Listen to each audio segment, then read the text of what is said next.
Mr. Lambert, honored to meet you here. First Highlander came out in 1986. I was 2, so it was too young to see it, but I enjoyed it later. My question is, it's still popular today. What elements of Highlander do you think that contributes to making that franchise immortal? To a band like Queen, to the script was great. To have actors like Sean Connery and Clancy Brown, the training, the work, and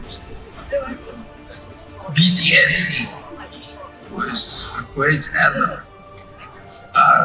So when I read the script, you don't think it's going to be a cult movie. You don't think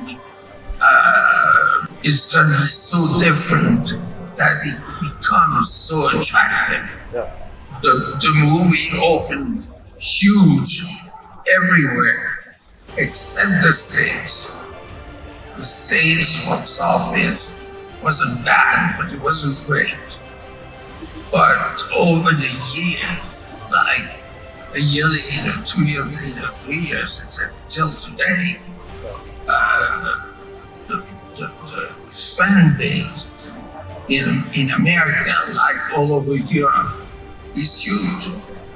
It's huge, and I appreciate and I respect and I love the fans. That's why I'm coming to Comic-Con, because I can see them face to face. That's why Comic-Cons are good.